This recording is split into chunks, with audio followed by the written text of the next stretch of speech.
Hyol is the third son of the prestigious Shin family, a household that has long been recognized as the #1 magic family in all of Korea. Despite being born into such an influential lineage, he is considered the black sheep of the family because he cannot even perform basic magic and consistently ranks at the bottom of the academy.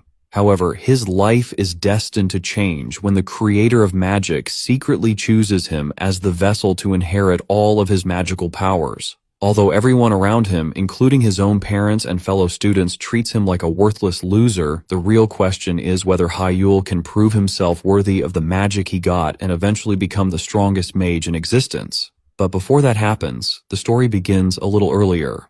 2 years before the present events, right before entering the prestigious Obelisk Academy of Magic, Hyol made a promise to his father. He vowed that he would achieve results worthy of carrying the Shin family name by graduating at the very top of the academy, becoming the greatest mage in the world, and one day leading the Shin family himself. His father encouraged him at the time, telling him that his innate talent far surpassed even that of his own brother and that nobody would be able to compete with him. He even said he looked forward to witnessing Hyol reach the very pinnacle of AI magic. However, things did not turn out the way anyone expected. In the present day, Hyol has become known as a complete loser who cannot even use basic magic properly. During class, the teacher announces that they will be having a practical examination, and the first one to appear in this exam is mythical. The teacher advises him to do as he usually does and don't get nervous. But upon hearing this, mythical mockingly tells everyone that there is no reason to be nervous after all the person who will finish last has already been decided.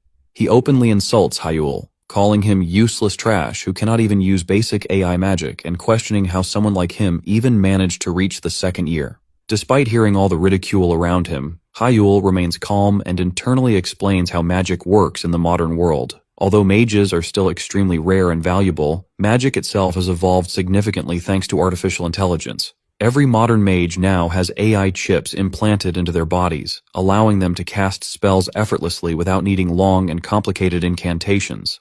Unfortunately, Hyol is the only person in the entire world whose body is incompatible with this system, leaving him unable to benefit from the technology everyone else relies on. Once the practical exam officially begins, Beck effortlessly demonstrates his abilities. Using his fire magic, he quickly defeats the summoned monster well within the time limit and easily passes the test. Then Hyol's turn arrives, but things immediately go wrong. He spends far too much time trying to cast even a single spell, giving the monster an easy opportunity to overwhelm and defeat him. As a result, he fails the exam, causing the entire class to burst into laughter. Even so, Hyol does not seem completely discouraged. Instead, he quietly smiles to himself and thinks positively about the situation. Although he failed the examination, he notices that his incantation speed has improved considerably compared to before. It may not be enough to satisfy others, but to him, even small progress still matters.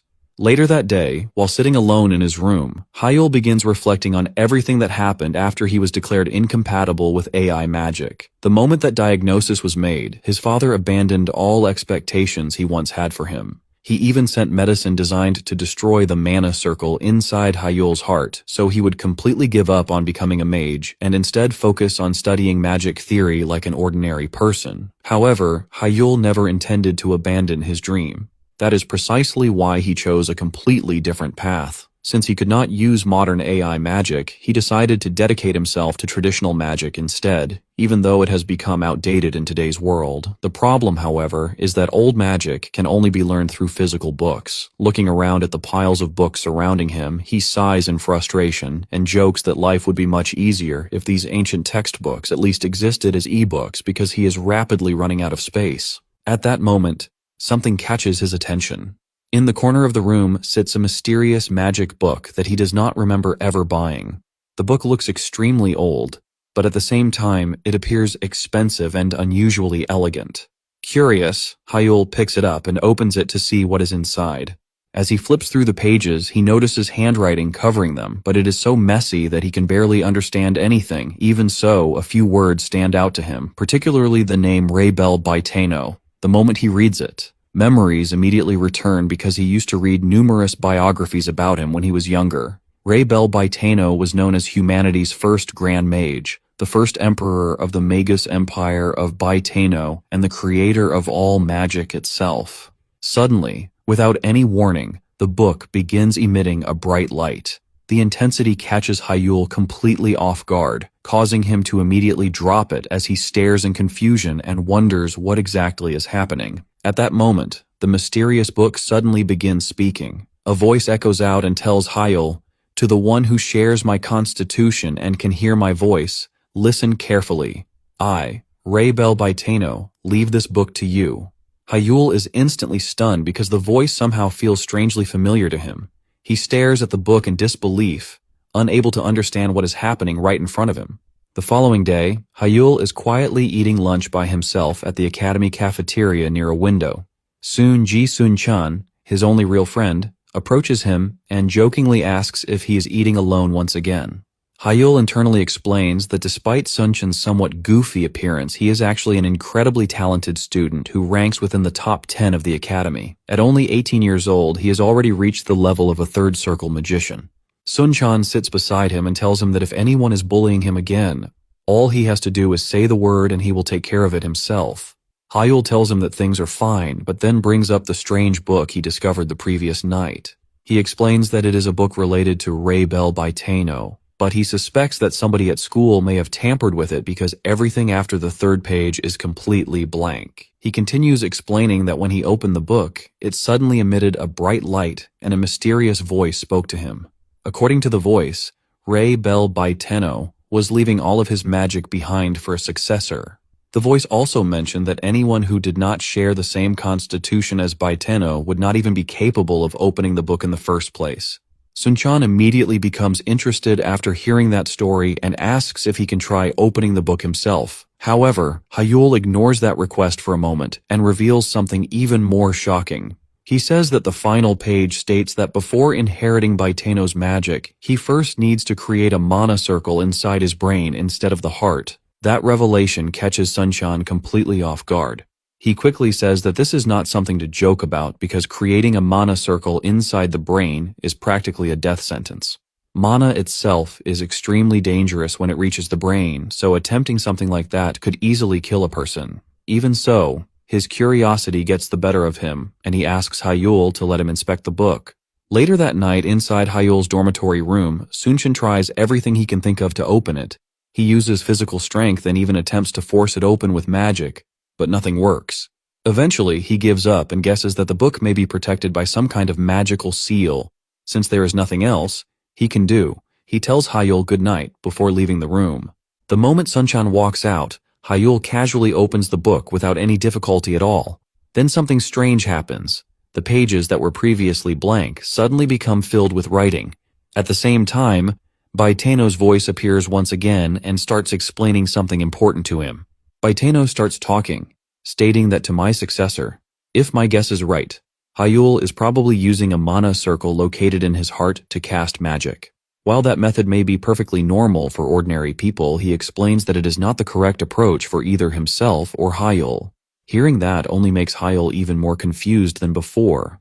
Baiteno then tells him that if he truly accepts his will and is prepared to become his disciple, there is something he must do first. He has to destroy the mana circle inside his heart and replace it by creating a new mana circle within his brain. Only after accomplishing that will he be able to open the book again and continue receiving his teachings. Hyol immediately dismisses the idea and calls it a terrible joke.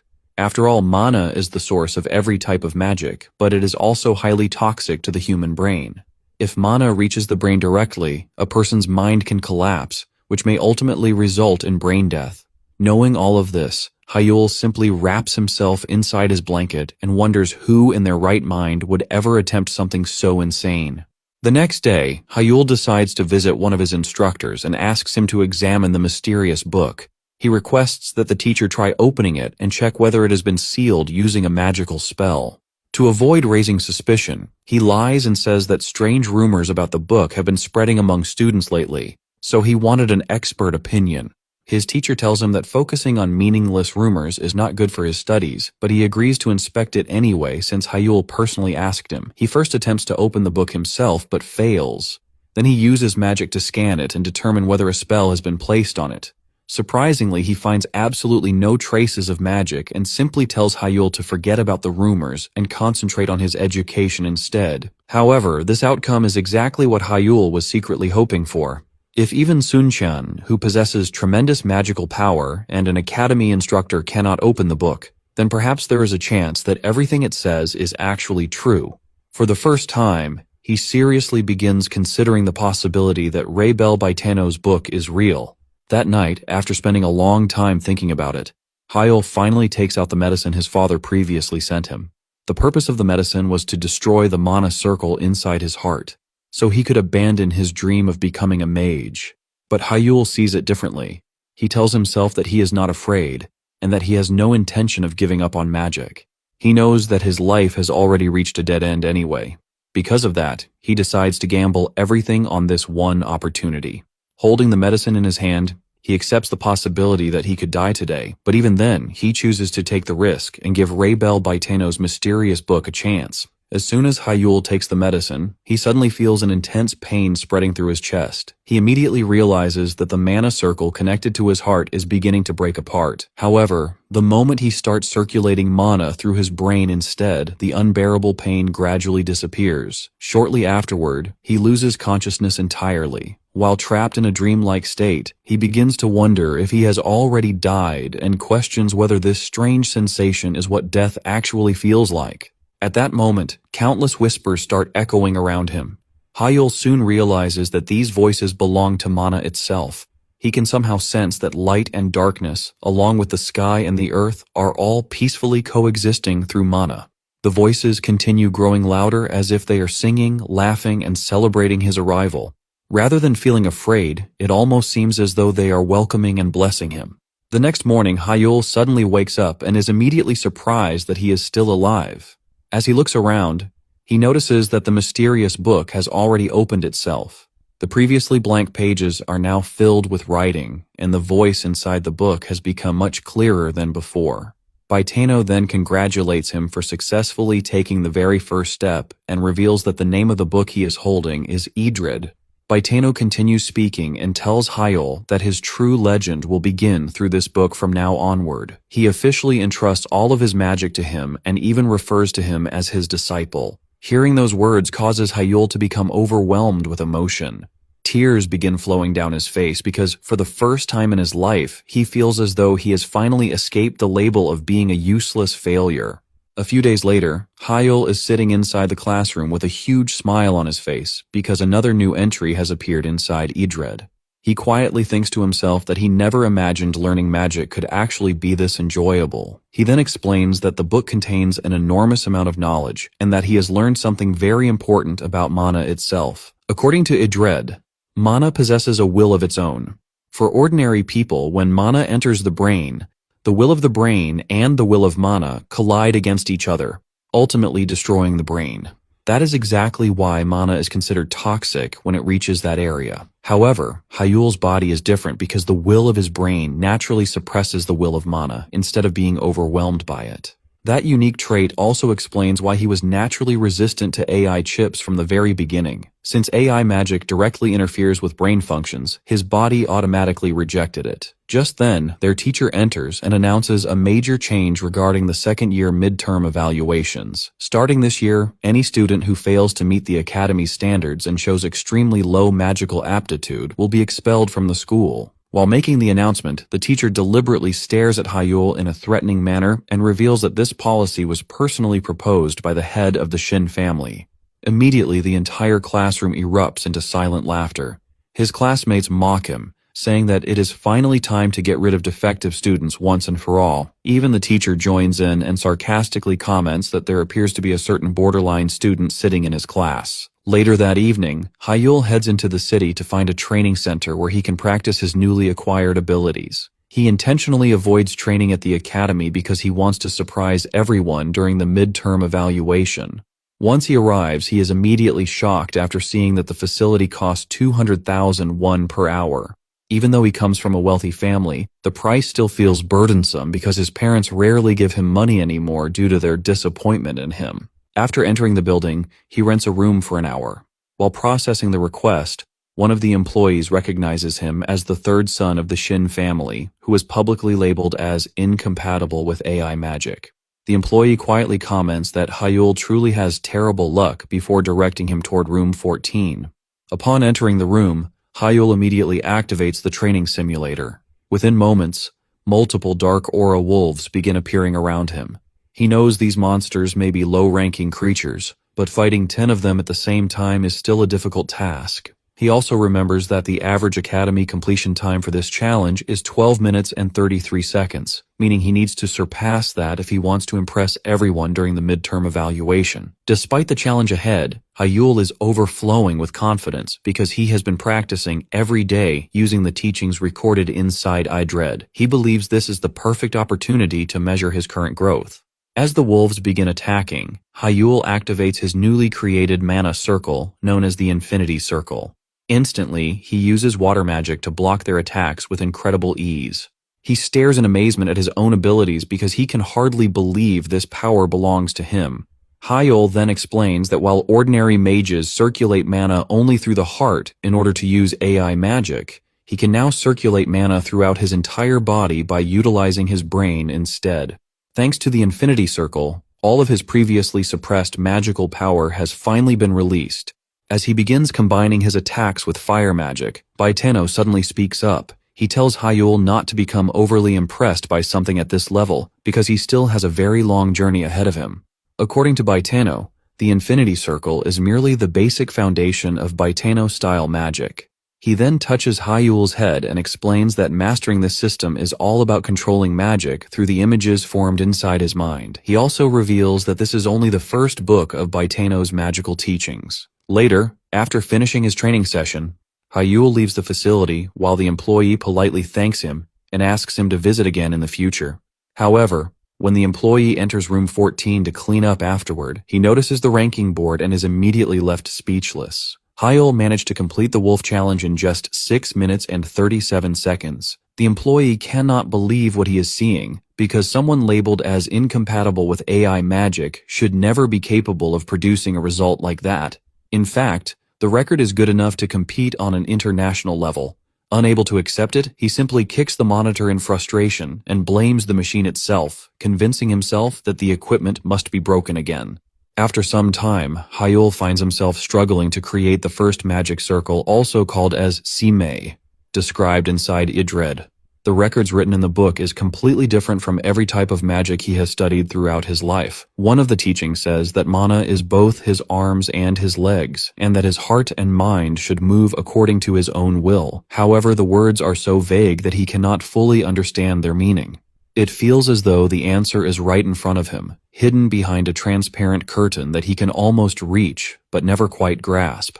In the world of magic, this phenomenon is known as the Wall of Enlightenment. Every magician eventually encounters it when they reach the limits of their current abilities.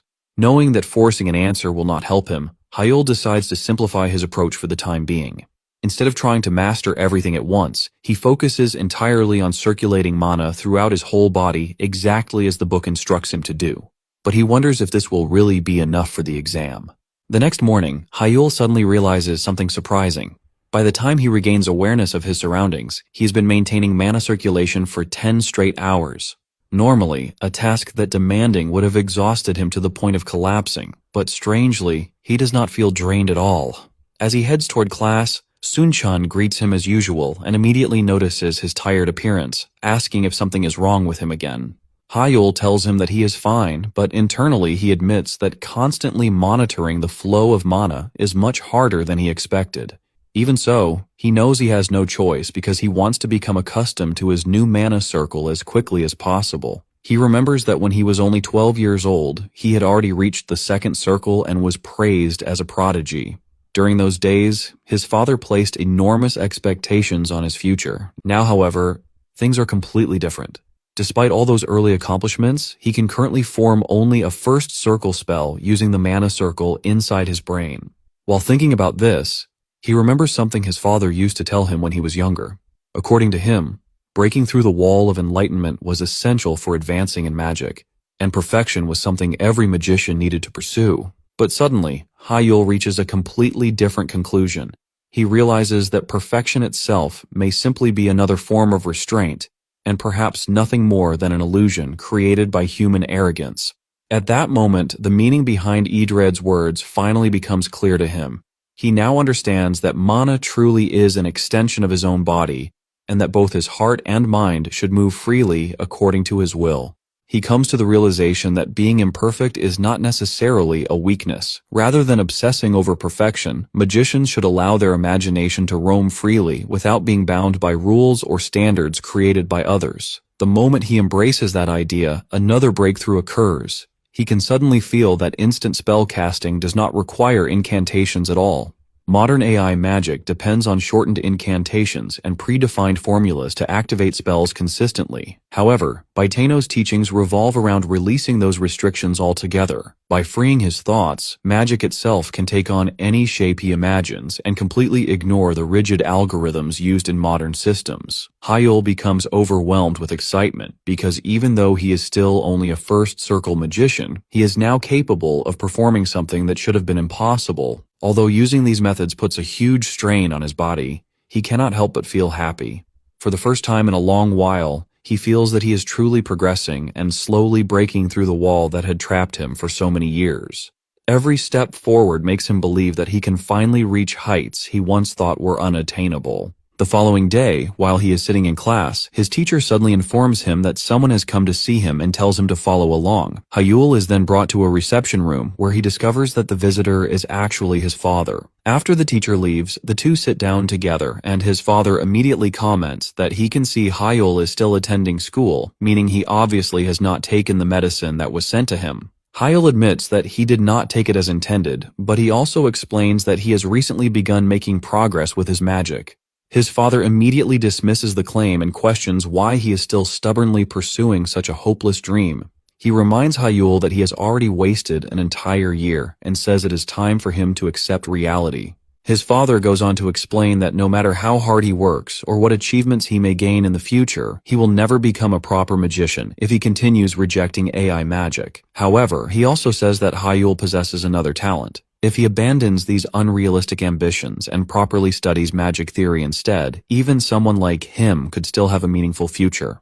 Hyol refuses without hesitation. He tells his father that he has no intention of giving up on magic because he does not want to live an ordinary life or spend the rest of his days relying on his family's reputation. With determination in his eyes, he declares that his true goal is to one day become a grand magician who will lead this year and also to become the next head of the Shin family. His father looks at him with disgust and says that dreams alone are not enough to achieve something so significant. But Hyol simply smirks in response and confidently says that he will prove himself.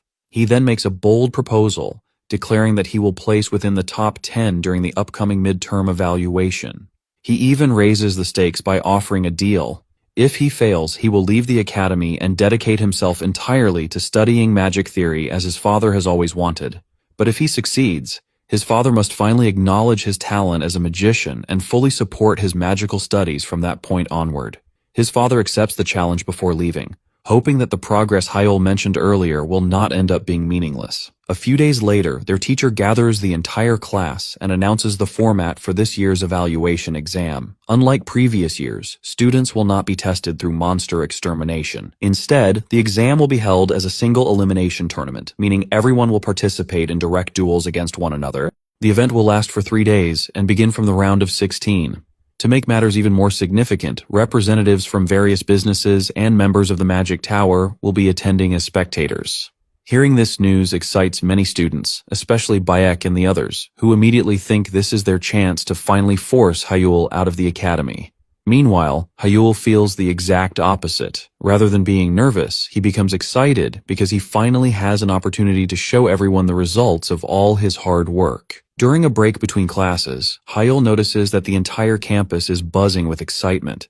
Everyone is talking about the upcoming midterm evaluation because this year's event is expected to attract enormous attention. One of the main reasons is the presence of the Magic Tower, which will be attending the tournament. Since media coverage will also increase because of them, students are even more eager than usual. The Magic Tower is an organization made up of 12 elite magicians from around the world and possesses influence and power comparable to that of an entire nation. Because of its prestige, almost every academy student dreams of becoming a member someday. While the excitement continues around him, mythical suddenly approaches and calls out to him in his usual insulting manner. Referring to Hyol as a defect once again, he mockingly asks how he is feeling. After all, fate has arranged for the two of them to face each other in the very first match of the midterm evaluation. Mythical laughs and confidently says that Hyol is completely doomed, adding that he will finally get his revenge for what happened 5 years ago. Hearing that immediately brings back old memories for Hyol. 5 years earlier, Beck had suffered a humiliating defeat against him. However, once Beck discovered that Hyol was incompatible with AI magic, he began relentlessly harassing him whenever he had the chance. Ever since then, he had been waiting for an opportunity to restore his pride and settle the score once and for all. Beck continues provoking him by reminding him about the Academy's new rules. Any student who performs below the required standards during the midterm evaluation will be expelled from school. He proudly declares that he will beat Hyol so badly that he will have no choice but to leave the Academy in disgrace. The students around them also laugh and imagine him returning home in tears after his inevitable defeat. However, Hyol views the situation very differently. Instead of feeling nervous, he realizes that this is the perfect opportunity he has been waiting for. Not only can he reveal his newly acquired abilities, but he also gets to do it against the person who has bullied him for years. With a confident smile on his face, he fires back and says that perhaps Bayek is the one who should be worried about that outcome instead. Beck bursts into laughter and calls him crazy for failing to understand his own situation. But Hyol immediately reminds him about their encounter 5 years ago. He points out that Beck was just as confident back then, yet he still ended up losing miserably. Then he sarcastically asks why he has failed to improve at all despite all these years passing by. Not stopping there, Hyol pours even more fuel onto the fire by mocking him directly. He asks whether Beck has remained obsessed with his old defeat all this time and even gives him the nickname Wimp Wizard mythical. Those words instantly strike a nerve. Furious, Bike grabs Hyol by the collar, but Hyol calmly removes his hand without showing any fear. As he straightens his clothes, Hyol delivers another insult. He says that since Bayek has been living at the bottom for so long, he probably would not understand something important. A person can only experience a fall if they were once standing at the top. Then, with complete confidence, he proudly declares that a genius will always remain a genius, clearly referring to himself, and promises that Bayek will soon remember exactly why. After saying his piece, Hyol simply walks away. Meanwhile, Bayek is left standing there completely furious. Grinding his teeth in anger, he vows that he will utterly destroy Hyol during the examination and burn away every ounce of his confidence. The following day, Hyol comes across an online news article about himself. The headline boldly reads, "The Magnificent Return of a Genius. Can the fallen prodigy of the Shin family rise again against all odds?" Instead of being surprised, Hyol laughs because everything is unfolding exactly as he planned. He knew Bayek's family would eventually hire reporters to generate publicity, and he deliberately provoked him to make it happen. Just as expected, Bayek fell directly into the trap. Knowing his personality, Hyol was certain he would react this way. Shortly afterward, his father calls him after seeing the article online. He immediately asks whether Hyol was responsible for arranging everything, and Hyol honestly admits that he was. He even explains that provoking Bayek was a calculated move designed to attract public attention. His father lets out a sigh and says that when he accepted Hyol's earlier proposal, it was never because he trusted him. He only agreed because there was nothing for the Shin family to lose. However, this article has the potential to bring unnecessary shame upon the family, making his actions reckless and irresponsible. Hyol, however, calmly explains that most people already believe he was removed from the Shin family anyway. Even if he ends up embarrassing himself publicly, the impact on the family should remain relatively small. His father immediately disagrees and tells him that even a small impact is still an impact. No matter where he goes, the Shin family name will always follow him. Hyol says that he already understands that reality. Even so, he believes the potential rewards outweigh the risks. Curious about his confidence, his father asks what benefits the family could possibly gain if he succeeds. Hyol proudly answers that they would gain him, the world's greatest magician and the strongest head the Shin family has ever produced. Seeing how serious he is, his father reluctantly accepts his reasoning. However, he also gives him a final warning. If all this confidence ends up bringing disgrace to the family, then Hyol must be prepared to face the consequences afterward. Finally, the day of the midterm evaluation arrives. As Hyol enters the stadium, Bayek immediately approaches him once again and mockingly asks if he enjoyed the article that was published. He says he cannot stop imagining how ridiculous Hyol will look after losing without even managing to cast a single spell. Instead of getting upset, Hyol simply thanks him. He says that Beck played directly into his plans and then confidently promises that he will end the match quickly. To make things even worse for Beck, he boldly declares that he intends to defeat him using nothing more than a single first circle spell. Hyol's words immediately make Bayek furious, causing his blood to boil with anger. However, before either of them can continue arguing, the referee blows the whistle, officially signaling the start of the match. Without wasting any time, Bayek launches his signature attack, a third circle explosion spell intending to finish the battle with a single strike. The explosion engulfs the battlefield, and the audience instantly erupts with cheers, already convinced that Bayek has secured an easy victory. Bayek himself smirks confidently and says that this is exactly what Hyol deserves for acting so arrogantly. However, everyone's excitement quickly turns into shock. As the smoke begins to clear, Hyol calmly walks out of the explosion completely unharmed without even a scratch on his body. The entire stadium falls silent for a moment, while Bayek stares at him in disbelief. Refusing to accept what he just witnessed, Bayek immediately launches the same attack again, this time multiplying its power by casting it 3 times in succession. Yet, Hyol effortlessly neutralizes every single explosion using nothing more than first circle water magic, leaving everyone stunned. Beck can hardly believe his eyes. His specialty, a powerful third circle spell, has just been stopped by an ordinary first circle spell. At the same time, inside the VIP room, Kim Kangjin, the master of the Blue Tower and an 8th circle mage, is equally surprised by what he is seeing.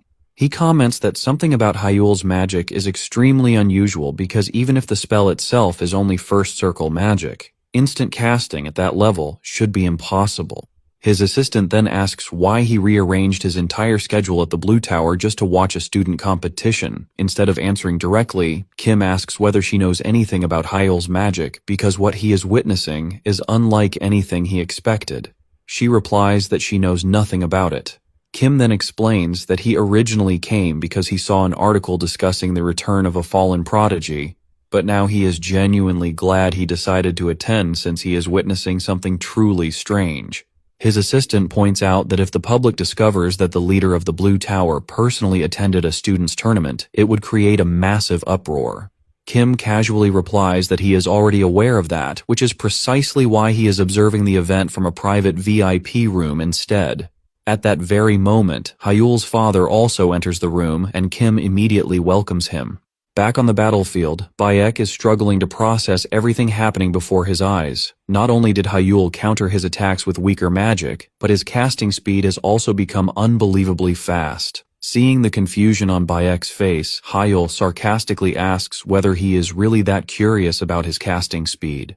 Those words only irritate Bayek even further, and he angrily tells Hyol to shut up before launching another barrage of explosion spells. However, his attacks once again fail to accomplish anything. Hyol immediately retaliates by creating a wind spear and sending it straight toward him. Beck manages to dodge at the last second, but he is left dumbfounded because he never even saw Hyol cast the spell in the first place. Frustration begins building inside him as he desperately tries to think of a way to overcome Hyol. Trying to regain his confidence, Beck arrogantly asks if Hyol truly believes he can win using only first circle magic. Hyol confidently answers that he can and immediately launches another wind spear. This time Beck blocks it with his magic barrier. Seeing that Hyol's attacks have not seriously injured him yet, Beck proudly begins insulting him again, saying that he should not get carried away simply because his casting speed improved a little. But before he can even finish his sentence, another wind spear suddenly appears and grazes his arm. Bayek immediately freezes in confusion because he cannot understand when Hyol even cast a second spell behind him. The unexpected attack surprises everyone watching the battle, including Kim Kangjin himself. Even an 8th circle mage like him is left wondering how Hyol managed to pull it off because the speed at which he cast it should have been impossible. Hyol mockingly asks Baek whether he still does not understand what is happening. With a smug expression, he even offers to show him once again. Immediately afterward, he casts multiple wind spears and reshapes them into the form of a bird before sending them toward his opponent.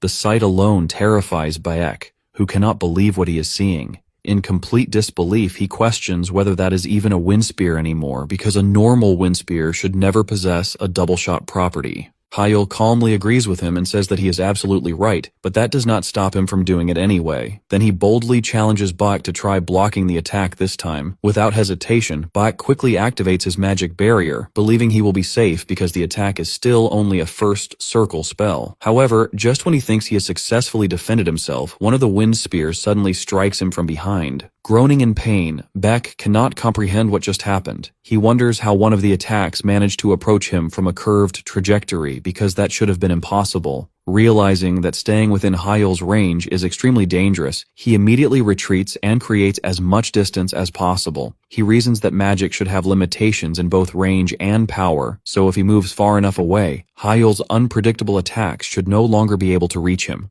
Hyol notices his decision and even compliments him for it. However, he immediately reveals another surprise. This time he combines all 4 wind spears into a single attack, creating a much larger spear with greater attack power and a significantly longer range. Without giving Baek any time to react, Hyol instantly launches the newly formed spell toward him. Baek is completely dumbfounded at this point. Nothing he is witnessing follows the rules of AI magic anymore. At the same time, inside the VIP room, Kim Kangjin is equally amazed by what he is seeing. He comments that not only can Hyol cast spells instantly, but he is also capable of changing their trajectories and merging them together in mid-air according to his own will. Kim is genuinely shocked because he has never seen magic being used this way before. Meanwhile, Hyol's father, Shin In-hyuk, the head of the prestigious Shin family and an 8th circle magician himself, remains expressionless and pretends not to be impressed.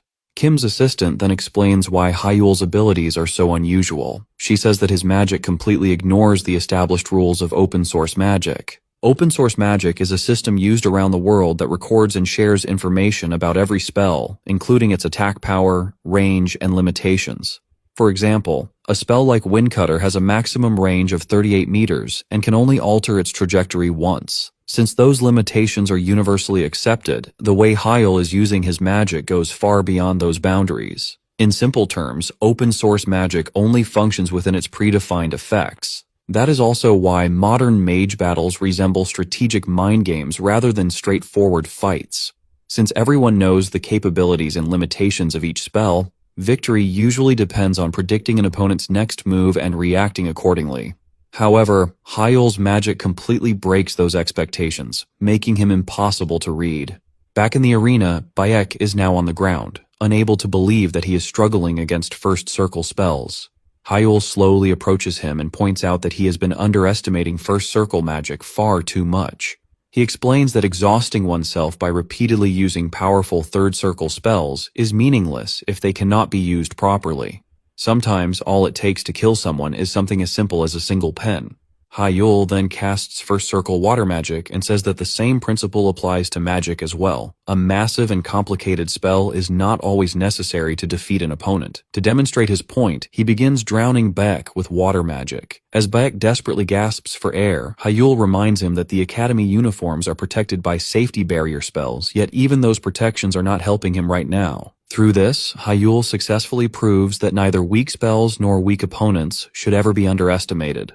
Shortly afterward, the instructor officially ends the match and announces Hyol as the winner. Hearing those words fills Hyol with a sense of nostalgia because it truly feels like he has finally returned as a mage once again.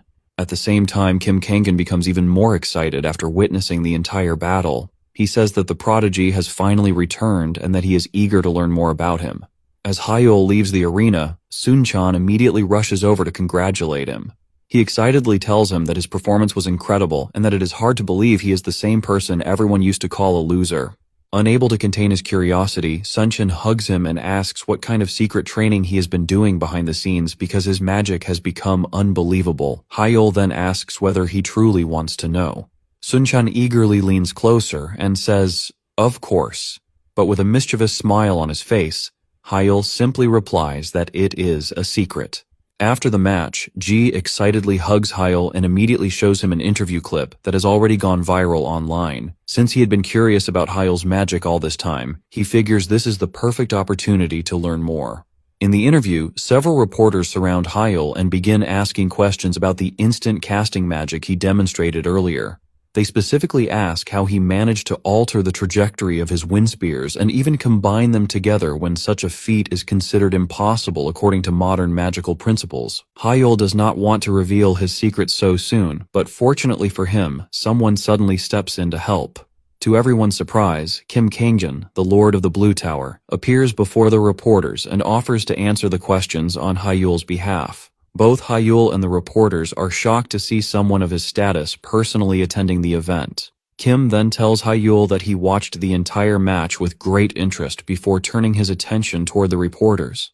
Kim explains that he believes Hyol used a fourth circle spell known as Memorize. According to him, this spell allows a magician to prepare spells beforehand and cast them instantly whenever necessary. The reporters become even more curious and ask why such an incredible spell is not commonly used everywhere. Kim then explains that Memorize has a major drawback because it can only store spells that are 3 circles lower than the caster's current level. Hearing that immediately creates another wave of excitement among the reporters. They quickly conclude that Hyol must already possess the abilities of a fourth circle mage at such a young age. Hyol remains awkwardly silent because he does not want to lie, but before he has to answer, Kim confidently confirms it for everyone. The reporters immediately begin taking photos, realizing that this is a huge story because reaching the fourth circle at his age is comparable to the achievements of future Tower Lords, and since the Blue Tower Lord has confirmed it, there is no doubt that Hyol has reached fourth circle. Later on, G and Hyol watch the interview together. G directly asks him whether everything Kim said is actually true, but before Hyol could answer, G asks another question saying that he is still confused about one thing. He asks how Hyol managed to explain the way he ignored the rules of open source magic. Hyol simply tells him to continue watching because the answer will appear later in the interview. As they continue watching, the reporters eventually ask Kim about that exact topic. Surprisingly, even Kim admits that he cannot fully explain it himself. Seeing the opportunity, Hyol steps forward and gives his own explanation. He says that bypassing the rules of open source magic is actually very simple because he merely modified the spell formulas themselves. That answer instantly surprises Kim because such a thing should be nearly impossible, because modifying a spell formula is like trying to install flight functions onto a normal car. In theory, it sounds absurd and incredibly difficult to achieve. At that moment, Kim cannot help but wonder how extraordinary Hyol's future could have been if he had not been born incompatible with AI magic. Then Hyol makes another shocking announcement to everyone watching. He declares that from now on, he will refer to all of these modified spells as modification magic. The reporters immediately realize the significance of this revelation because it essentially means a completely new category of magic has been discovered. Kim also becomes extremely excited, saying that this development is revolutionary and will undoubtedly shake the entire magical community from this day forward. Meanwhile, G simply calls everything complete nonsense and asks whether Hyol seriously expects him to believe all of that. Hyol confidently tells him that he should. Although G is still suspicious and knows there is probably more to the story, he decides to accept it for now and congratulates him on his victory. Shortly afterward, G says he will return to the dormitory because he needs to prepare himself for tomorrow's difficult match since he will be facing a tough opponent. Hyol becomes curious and asks who this tough opponent could possibly be. The following day, he gets his answer inside the arena. G is struggling tremendously against a girl named Adela Starrett, a prodigy born from the Starrett family of France and the House of Mystics in Korea. Hyol explains that her magic is extremely unique because she possesses a secret attribute known as moon element magic. This mysterious magic combines both light and darkness and is not included within the open source magic database. Since information regarding its range, attack power, and limitations has never been publicly registered, opponents have no way of predicting how it works. As if proving that point, Adela immediately overwhelms G and defeats him without much difficulty. The instructor then blows the whistle and officially declares Adela the winner. However, after securing her victory, Adela suddenly turns and stares directly at Hyol with an intimidating gaze. The unexpected attention catches him off guard, and he begins wondering why she is looking at him that way. A little later, as G leaves the arena, Hyol praises him for doing his best and even offers him an energy drink. G then complains about how unlucky he was to have Adela as an opponent before asking Hyol if he won his own second match. Hyol confidently says that he obviously did. Hearing that, G tells him that he will need all the luck he can get for his next battle. At that exact moment, Adela walks over to them and compliments G for the fight he put up earlier. Then, while keeping her intense gaze fixed on Hyol, she asks whether he is finally returning to the path that a true mage should follow. She then tells him that the reason she enrolled in this academy is connected to him, and says that she hopes he will help her remember that reason once again. Hyol then explains that the Shin family and the House of Mystics have always maintained a good relationship, which is why he and Adela had many opportunities to meet during various events over the years. If he had to describe their relationship in a single word, he would call them rivals. Back when Hyol was considered a prodigy and consistently ranked first in tournaments, Adela was so determined to surpass him that she even gave up studying in France and enrolled at Obelisk Academy. However, everything changed after Hyol was declared incompatible with AI magic. From that day onward, the two of them stopped talking entirely. For Hyol, it was a devastating event, but for Adela, it also meant losing the rival that had motivated her all this time. Returning to the present, Hyol tells Adela that he still does not believe he is worthy of being her goal again. However, Adela simply walks away and tells him that they will find out once they fight each other. As she leaves, G immediately approaches Hyol and asks whether he is truly ready. Confused, Hyol asks him what exactly he is supposed to be ready for. G instantly loses his composure and starts shouting at him in disbelief. He asks whether Hyol seriously has no idea what is going on because his next opponent is none other than Adela herself. Hearing that suddenly sends Hyol into panic mode, and he wonders if that is actually true. The following day, Adela and the instructor are already waiting inside the arena while Hyol is nowhere to be seen. As time passes, his classmates who came to watch the match begin asking where he is. Before long, they start mocking him, saying that he probably got scared and ran away. They laugh among themselves and say that this is exactly the kind of behavior they expected from a loser. According to them, all his talk about modification magic during the interviews was nothing more than empty words.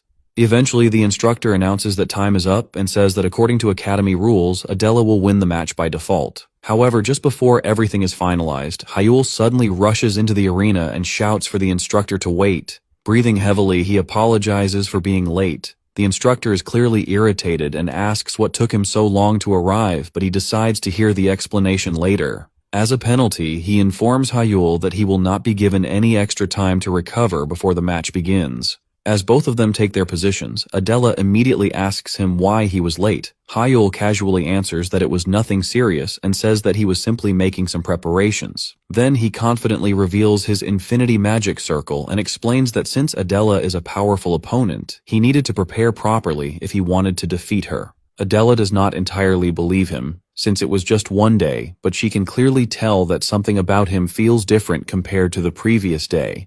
Looking directly at him, she asks if she can finally expect to see his true strength. Hyol responds by giving her a warning. He tells her that she should fight with everything she has right from the beginning because if she holds back, she will definitely lose. The match finally begins, and Adela immediately launches an attack. Using her spell, Flame Revolver, she rapidly fires multiple fireballs toward Hyol. Without much difficulty, Hyol blocks every single one of them with his wind magic. Seeing that her first attack failed, Adela instantly follows up with another spell called Earth Needle. Then numerous sharp spikes suddenly emerge from the ground, nearly piercing Hyol.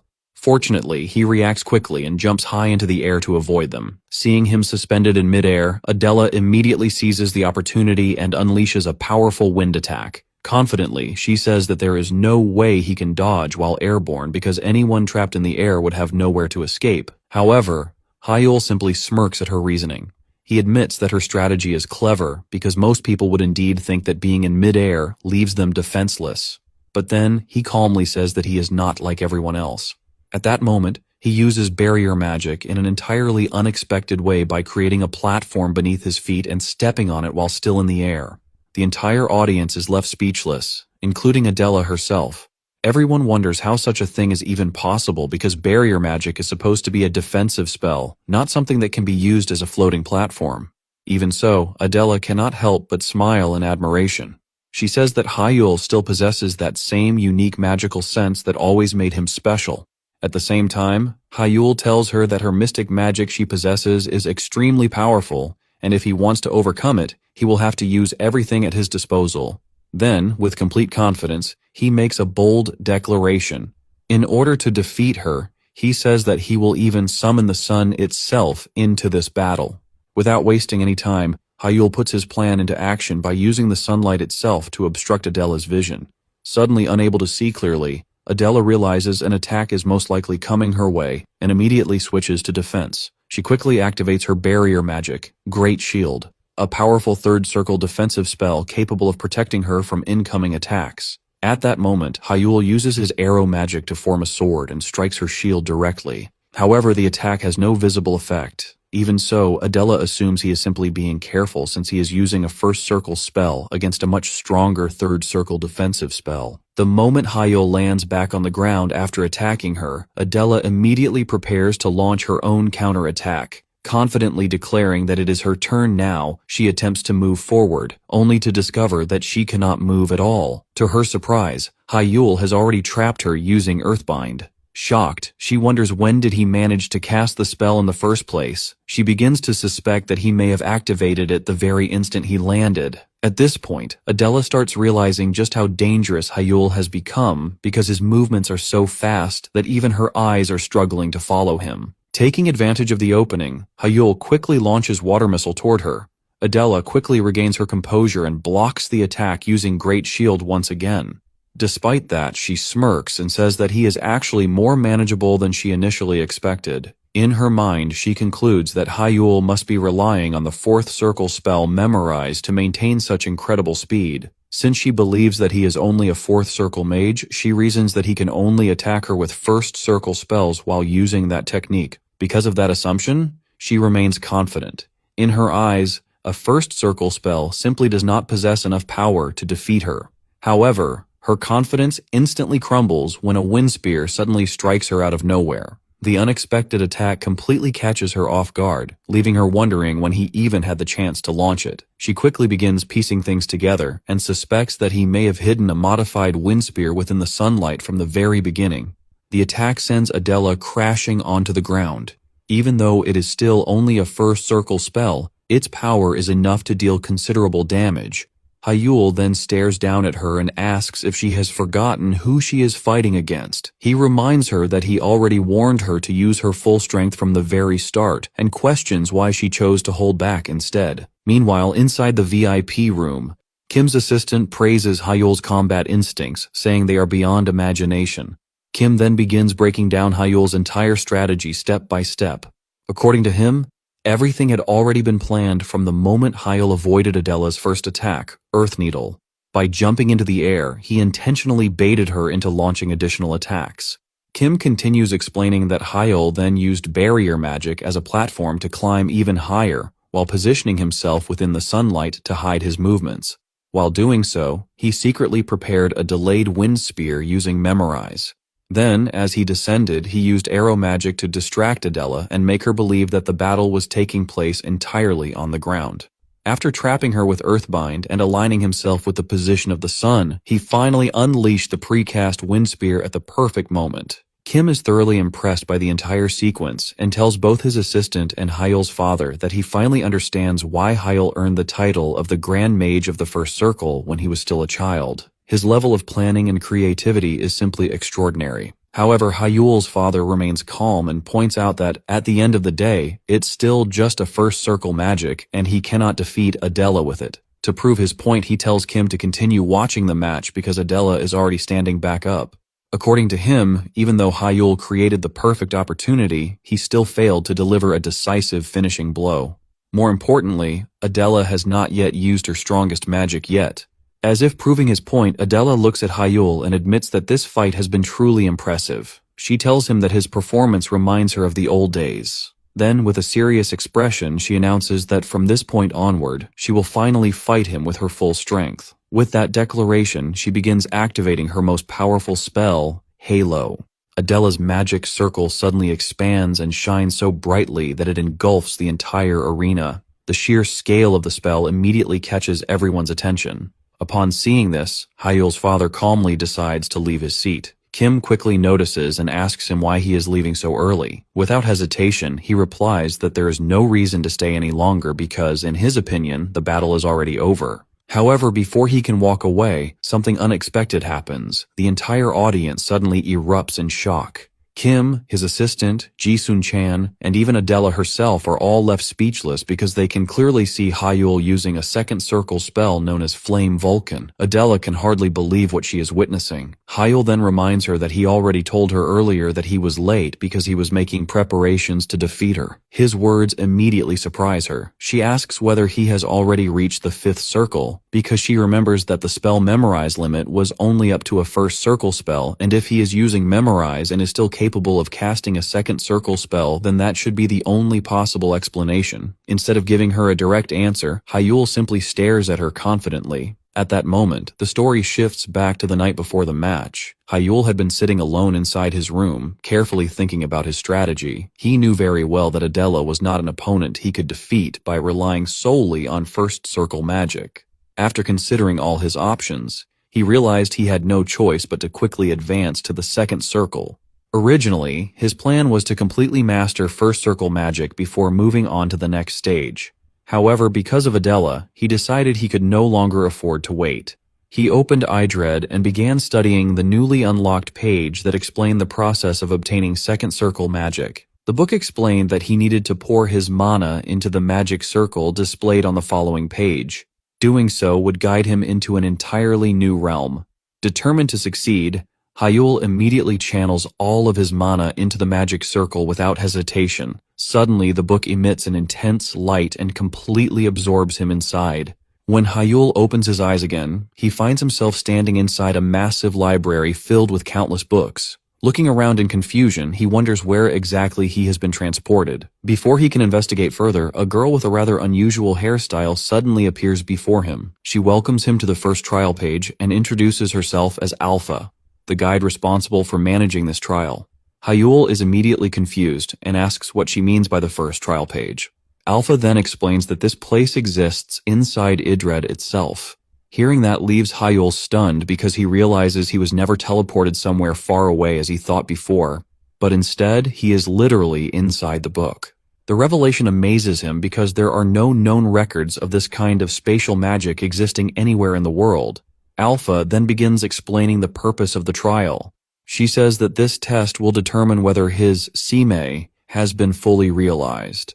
The instructions will be given once the trial officially begins, and if he succeeds, pages 18 through 31 will be updated with the information necessary to achieve second circle magic. After explaining everything, Alpha looks at him and asks if he is ready to begin the trial. Without even a moment of hesitation, Hyol confidently replies that he is more than ready and tells her to start immediately. As soon as Alpha disappears, Hyol hears Baiteno's voice echoing around him. Baiteno begins explaining the details of the trial and summons a small crystal before him. He tells Hyol that the crystal is called Elemental Mana Light, an incomplete gem containing 4 different mana attributes mixed together in an unstable manner. Hyol's task is to completely purify it. Hearing this immediately makes him nervous because he knows how dangerous and delicate this crystal is. Even the slightest mistake while controlling mana could cause it to explode. In his mind, the challenge feels almost impossible, like trying to perfectly separate sugar, salt, and pepper after they have all been mixed together. He quickly realizes that only someone who has completely mastered Heart's intent would be capable of accomplishing something like this. Despite understanding the difficulty of the challenge, Hyol gradually becomes excited instead of discouraged. Seeing it as an opportunity to improve, he immediately begins the purification process. However, he loses concentration almost instantly, causing the crystal to release a violent shockwave that blasts him backward into a corner. He quickly understands the danger of the task. Even the smallest fluctuation in his mana control will trigger another shockwave that could seriously injure him. Nevertheless, Hyol refuses to give up. Determined to succeed, he tells himself that he will continue trying no matter how many attempts it takes. From that moment onward, he repeatedly challenges the trial. Every time his focus slips for even a brief moment, he is forced to start from the beginning again. He continues this process countless times, becoming so absorbed in the task that he completely loses track of time. Eventually, after endless failures and constant persistence, he finally succeeds in perfectly purifying the crystal. The unstable gem transforms into a complete and flawless elemental mana light crystal. Baiteno congratulates him for passing the trial and announces that he has successfully mastered Heart's Intent. As a reward, the Book of Idred is updated with the information regarding the second ring and the technique for weaving the resonance ring. A moment later, Hyol returns to reality and finds himself back inside his own room. He quickly notices that it is already morning, meaning he has very little time left before the match. Without wasting another second, he opens Idred and is delighted to see that the new pages have indeed been updated. The instructions needed to weave the second ring are now available before him. Filled with determination, he promises himself that he will master the second ring before stepping into the arena. Back in the present battle, Adela does not intend to give Hyol any opportunity to attack with his newly acquired magic. She immediately activates Halo and unleashes its overwhelming power in an attempt to completely crush him. Believing she has already secured victory, she calmly turns around and starts walking away from the battlefield. Even then, she admits that she is impressed by how much stronger Hyol has become in such a short amount of time. However, she sadly concludes that the genius she once admired no longer exists and decides that this will be the end of their rivalry. Suddenly, an unusual sound echoes from behind her. She turns around and is shocked to see Hyol standing once again. This time, he is simultaneously using 2 second circle spells, Resonance Activation and Darkness Blind. Then, he merges his 2 infinity magic circles together, allowing them to move freely as if they have become extensions of his own body. The entire audience is left stunned by the sight, including his father, who immediately stands up from his seat in disbelief. At that moment, an enormous magic circle materializes behind Hyol, accompanied by 2 gigantic hands. He then activates Flame Vulcan and aims it directly at Adela. She becomes confused because it appears to be a defensive spell. However, Hyol immediately activates Resonance version 1 and transforms Flame Vulcan into a massive Gatling gun. Without hesitation, he begins firing countless attacks toward Adela. She desperately attempts to defend herself, but even she realizes that resisting is pointless. Despite being overwhelmed, she smiles happily because she finally feels that Hyol has returned to being the rival she once admired. She accepts Hyol's attack head-on, and when the barrage finally ends, she collapses onto the ground. The instructor immediately announces that the match is over and declares Hyol the winner. The entire stadium erupts into cheers as everyone celebrates his victory. Meanwhile, Hyol's father quietly gets up and begins to leave. Kim notices this and asks whether he is leaving already. With a small smile, Hyol's father says that he has other appointments to attend to. Kim simply smiles back, pointing out that he is actually a terrible liar because it is obvious from his expression that he is genuinely happy. After leaving the arena, Hyol finally sits down to rest while countless spectators continue staring at him in amazement. As he catches his breath, he explains that the second infinity circle, Resonance, works perfectly alongside the Heart's Intent circle to amplify his magic. He had already understood that moon attribute magic was a hybrid magic that combined the range of light magic with the destructive power of dark magic. By carefully adjusting the intensity of the dark element, he was able to narrow its attack range and create a counter against Halo using enhanced dark magic. Since moon magic is a secret art exclusive to the House of Mystics, it is not something ordinary people can easily replicate. However, by carefully observing its structure, Hyol managed to perform extremely precise mana manipulation. Thanks to the resonance circle, he gained an unusual level of insight that allowed him to analyze moon magic itself, while the elemental mana light trial greatly refined his mana control abilities. He understands that without any one of these factors, defeating Adela would have been impossible. Just then, Kim approaches him and says that he has come to discuss something important with him. Kim then invites Hyol to his private VIP room. Once they are seated, Kim apologizes for taking up his time, saying that he understands Hyol must be exhausted after such an intense battle. However, he also compliments him, telling him that he thoroughly enjoyed watching the match and thought it was an outstanding performance. Hyol politely thanks him, but Kim immediately decides to get straight to the point. Without beating around the bush, he asks him a direct question. Has he already reached the 5th circle? The question instantly catches Hyol off guard, but he manages to stay calm on the outside. Deep down, he realizes why Kim would come to that conclusion. During the match, he openly used second circle magic, and since Kim likely believed he was relying on memorize, it would naturally lead someone to assume he had already reached the fifth circle. After all, for an ordinary mage, that would be the only logical explanation. Hyol quickly denies it and tells Kim that he has not reached the fifth circle yet. Kim immediately smiles and asks another question. If that is true, then how was he able to use second circle magic? Hyol tries to come up with an excuse and jokingly asks whether Kim would believe him if he said he used vision magic. Surprisingly, Kim says yes and asks if it was either transformation magic or his modification magic. Hyol awkwardly agrees and decides to go along with that explanation, even though he knows it is completely false. At the same time, Hyol thinks to himself that even reaching the fifth circle at 18 years old would already be unbelievable to the entire world. If people found out the truth now, it would create an enormous uproar, especially once he starts using even higher level magic in the future. He knows that revealing everything too early would only create unnecessary problems for him, so he decides that keeping it hidden is the safest option. Even so, Kim still seems slightly suspicious. He admits that the vision magic Hyol displayed was incredible, but he still does not understand how it explains the use of second circle magic. Sweat begins forming on Hyol's face as he quickly improvises another lie. He tells Kim that he also improved the memorize spell itself, which allowed him to use second circle magic during the battle. Instead of becoming more suspicious, Kim suddenly becomes excited. He immediately stands up from his seat and praises Hyol, saying that this is an incredible achievement. He even pats him on the shoulder, expressing how impressed he is that Hyol managed to improve one of Memorize's biggest weaknesses.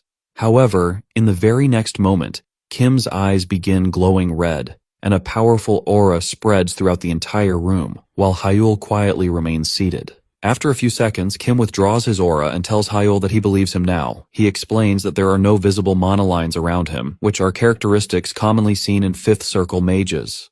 Because of that, he is now certain that Hyol has not reached the fifth circle yet. Satisfied with his conclusion, Kim tells him that he will head outside and explain everything to the reporters himself.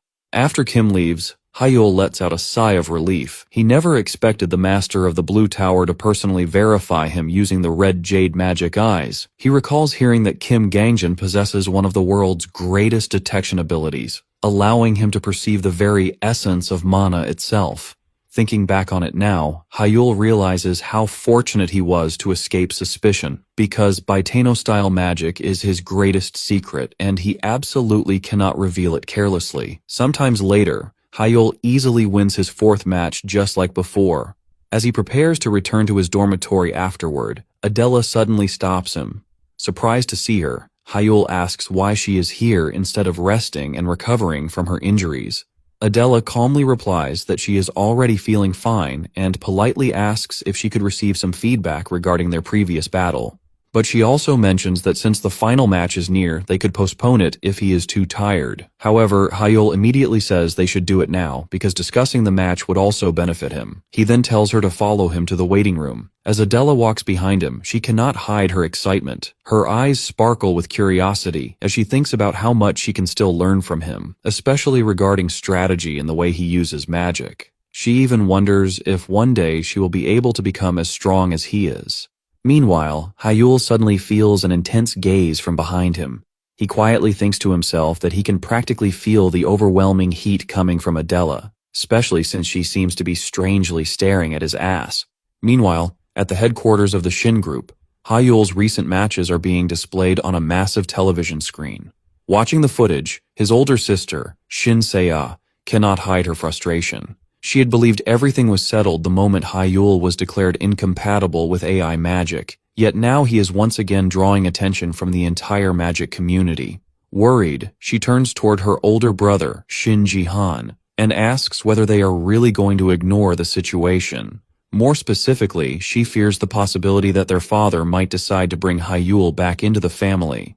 Seiya reminds Jihan of what happened a year ago and says that he, of all people, should understand why she is worried. Back then, Hyol's talent overshadowed everyone around him, and the pressure it created within the family was overwhelming. She admits that she does not want to experience that kind of situation again. However, Jihan remains completely calm. He tells her not to worry because the Hyol of today is nothing like the prodigy he once was. In his eyes, Hyol is simply someone relying on second circle magic and clever tricks to stay relevant. Trying to reassure her further, Jihan points out that all of Hyol's opponents so far have only been around the third circle level. According to him, if Hyol were forced to face true fourth circle magicians, the outcome would be completely different. He explains that Hyol's greatest weakness still remains his incompatibility with AI magic. While his unusual techniques and forbidden-style magic may help him compensate for that flaw to some extent, Jihan insists that Hyol is still far below the standard of a proper fourth circle mage. No matter how impressive his victories appear, his overall level is still lacking. Hearing this, Seiya finally starts to relax. She admits that she had reached a similar conclusion herself. In her opinion, no matter how hard Hyol struggles, he is still only crawling forward, while everyone else continues advancing. An AI-incompatible loser like Hyol will always remain limited by that flaw. Jihan nods in agreement, and adds that even if Hyol somehow becomes a threat to the future head of the family, they can simply deal with the problem when the time comes. To emphasize his point, he casually crushes the cup in his hand using his power, demonstrating just how confident he is. Later that evening, the final match of the tournament comes to an end. Hyol secures yet another victory, and the instructor proudly announces him as the champion of the second-year midterm examination. The entire arena erupts into cheers as countless spectators celebrate his triumph. Many of them shout that the prodigy has finally returned, while others praise him as a true member of the Shin family. Some even go as far as saying that his newly discovered forbidden magic surpasses the capabilities of AI magic itself, admitting that Hyol is truly a genius of their generation. Standing before the roaring crowd, Hyol simply waves with a smile. At the same time, Jisun-chan rushes toward him in excitement. He grabs Hyol and starts shaking him enthusiastically while loudly proclaiming how incredible his achievement is. Ji cannot stop talking about how everyone has finally acknowledged Hyol's talent. Hyol tries to calm him down, but Ji is far too excited to listen. Not everyone shares that excitement, however. Several classmates watch from the side with expressions filled with jealousy and frustration. Some claim that Hyol only won because he got lucky, while others insist that he would be nothing without his strange forbidden magic. Despite their complaints, even their homeroom teacher approaches Hyol with a smile and congratulates him. He admits that he never imagined the student who once ranked at the very bottom of the academy would one day stand at the very top. Seeing how proud their teacher looks, Ji immediately takes advantage of the situation. He jokingly asks whether the teacher plans to treat the entire class to celebrate Hyol's victory. To everyone's surprise, the teacher says he was already planning to do exactly that. The moment those words leave his mouth, the class erupts into excitement and cheers. Unfortunately, Hyol apologizes and says he will not be able to attend. Although he would love to join the celebration, he has an important appointment that he cannot miss. Ji becomes visibly disappointed and complains that a party is meaningless without the guest of honor. Even so, Hyol apologizes once again and explains that he has a very important promise to keep. Without wasting any more time, Hyol leaves the arena and heads outside. Waiting for him there is the Shin family's butler, who greets him respectfully and informs him that the head of the family is waiting. The butler then escorts him toward the main residence of the Shin family.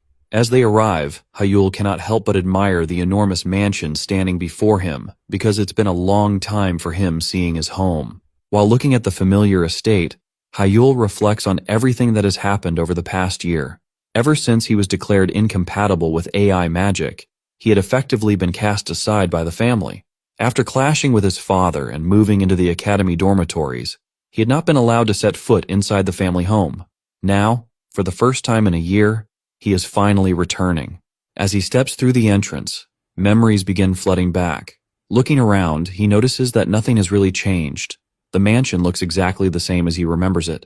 A small smile forms on his face as he quietly thinks to himself that he finally made it back home. Hyol stepped into his father's study and immediately felt the familiar pressure that always filled the room. Sitting behind a large desk was Shin In-hyuk, the head of the Shin family, calmly waiting for him. Hyol greets him respectfully, and his father motioned for him to sit. For a brief moment, silence filled the room before In-hyuk starts telling him that he used to think that Hyol is a complete failure. Then, as he rose from his chair and slowly walked towards Hyol, he begins telling him that he thought like that because his casting speed was 20 times slower than average, whose spells vanished the moment his concentration slipped, and who could not even perform basic multicasting.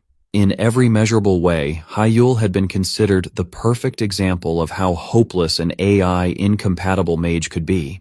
Yet despite all those shortcomings, everyone had acknowledged that he possessed extraordinary talent. That was why In-hyuk had pushed him toward AI magic in the first place, believing it was the only way to make use of that talent. Stopping behind Hyol's chair, In-hyuk admitted that even then, he had never truly expected success.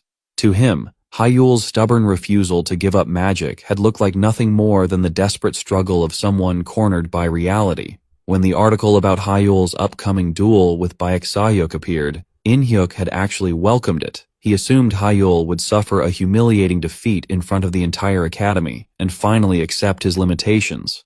However, the result had been the complete opposite. Hyol had shattered every expectation by overcoming his incompatibility and creating a completely new form of magic.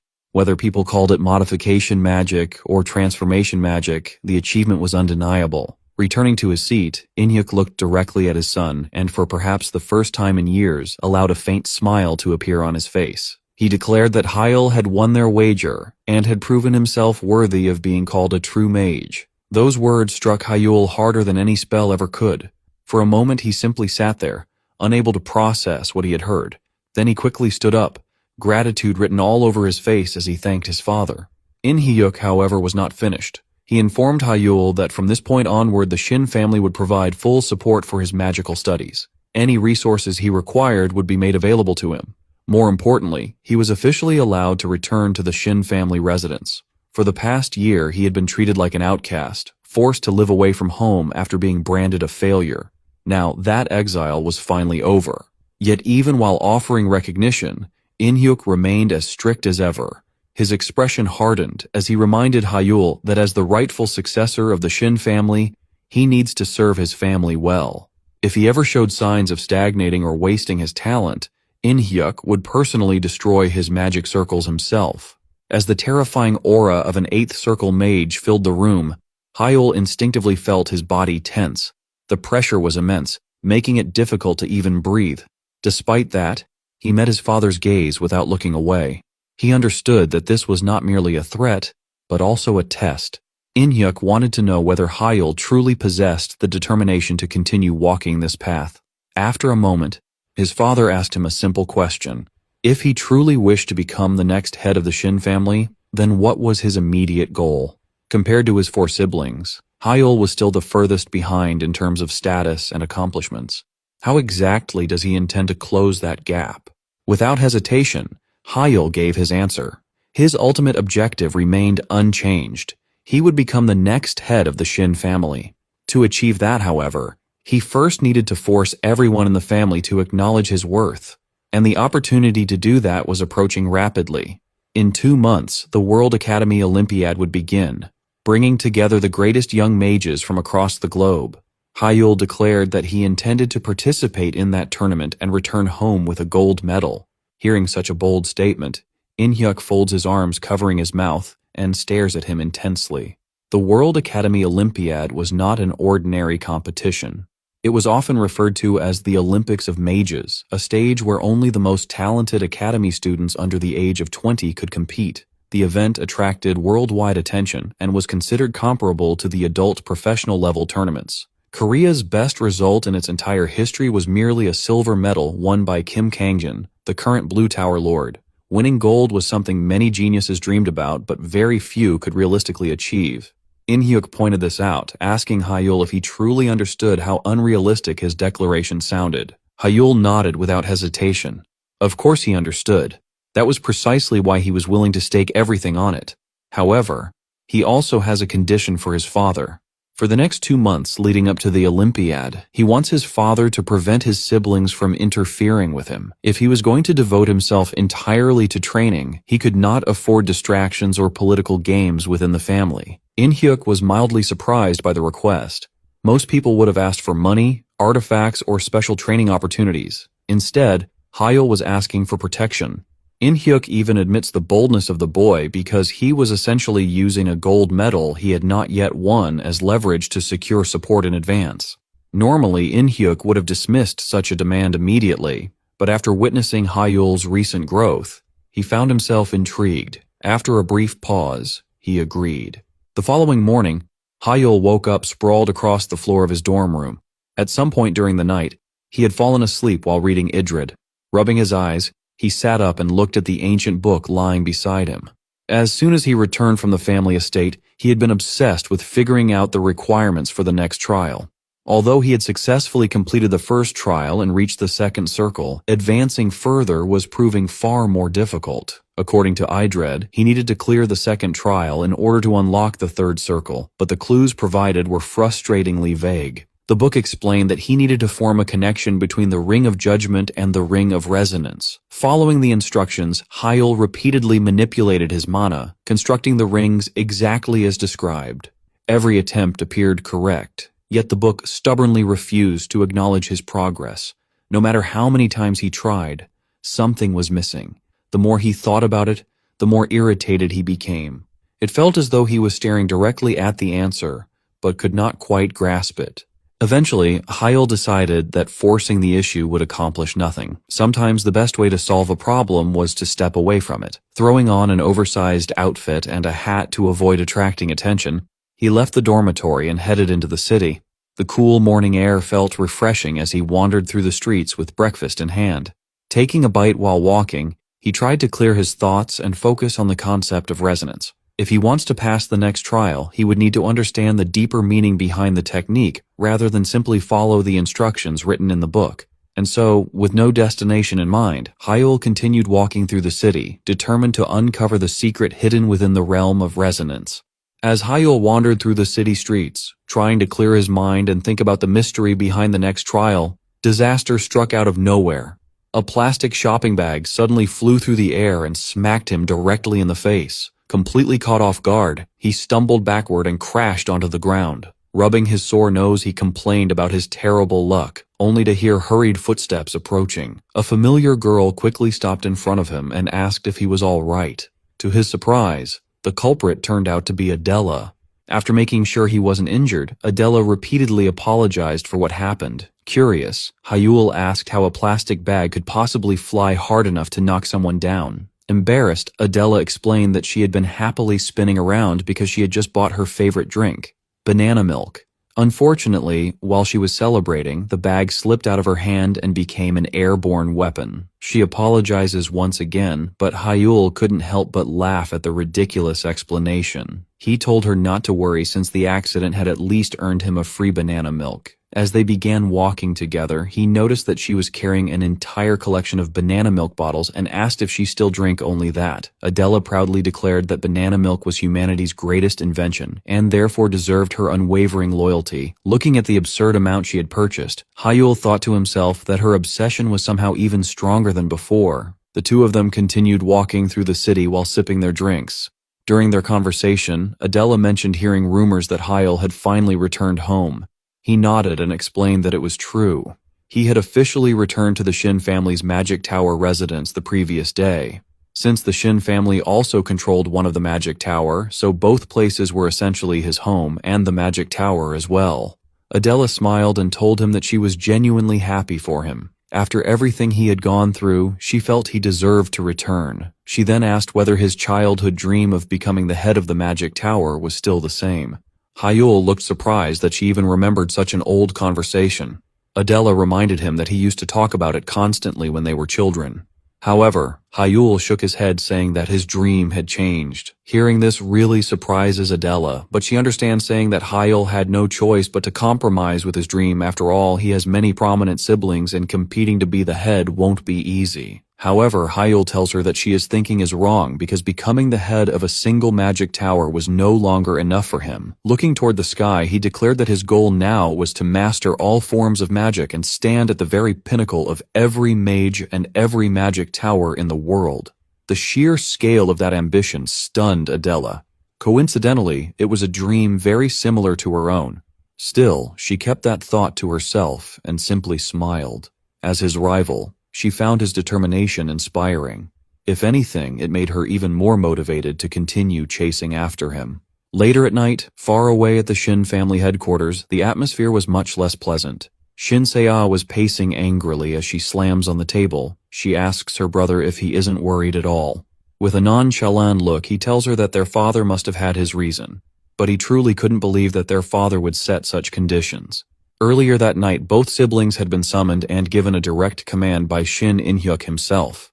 For the next 2 months, neither of them was allowed to interfere with Hyol in any way. Seiya nearly exploded in protest, but Jihan stopped her before she could openly challenge their father. Jihan then calmly asked for an explanation. In-hyuk simply tells them that Hyol had spent an entire year separated from the family. Since he had only recently returned, he deserved time to readjust without being dragged into internal conflicts. That's why he decided to give Hyol 2 months to adapt to the family, especially since he knows that the two of them would have kept a close watch on Hyol since he will be competing with them to become the head of the family. On hearing this, Jihan with a smile tells his father that he understands and agrees with him. But back in the present, Seiya still couldn't understand the reasoning and asks her brother why did he leave without saying anything to their father. But she gets shocked when she sees her brother's irritated, ugly face because he was really angry and he couldn't just accept their father's condition. He starts telling Seiya that he knows that their other elder sibling wasn't interested in competing for the head position. That's why they were the only one called to the meeting. But what he doesn't understand is that why did their father give them that condition because he had never been someone who cared about such things. Normally, he would have considered a year-long absence to be proof that someone lacked the qualifications necessary to become an heir. Besides, protection within the family usually ended at 16. Before AI imprinting took place, Hyol was already 17, which meant he should have been treated like any other competitor. So why would their father give them that condition? None of it made sense. Seiya nervously wondered whether their father had somehow discovered the surveillance they had placed on Hyol. Jihan immediately dismissed the idea. If their father truly knew everything, the situation would be much worse. Instead, he believed there was another explanation. Perhaps In-hyuk had seen something special in Hyol's recent growth. Maybe he was interested in the mysterious magic system Hyol had developed, or perhaps Hyol had negotiated some kind of private agreement with him. The possibility surprised Seiya. A deal between Hyol and their father would explain a lot. Suddenly realizing the danger, she asked whether she should withdraw all the people she had secretly assigned to monitor him. Jihan nodded. If the Shadows discovered them, it would create unnecessary problems. The Shadows were the Magic Tower's elite intelligence unit, personally controlled by their father. They specialized in infiltration, surveillance, escort missions, and information gathering. Very few people could evade them since they are really good and there is nothing they can't do. Jihan revealed that he had already withdrawn every agent he had assigned to observe Hyol. Hearing that only made Seiya feel even more helpless. If even Jihan was backing off, the situation was more serious than she thought. When she finally asked what he planned to do next, Jihan stood up and prepared to leave. Outwardly, he claimed he was simply going out for some business. Internally, however, his thoughts were much darker. No matter what explanations existed, he couldn't shake the feeling that something dangerous was happening behind the scenes. If Hyol had truly struck a deal with their father, then the balance of power within the Shin family could change dramatically. Because of that possibility, even if Seiya agrees to do nothing for 2 months, that doesn't sit right with him. So, Jihan decided he needed outside information. There was only one place that might provide the answers he needed. With a cold expression on his face, he left the headquarters and quietly made his way toward the Black Tower.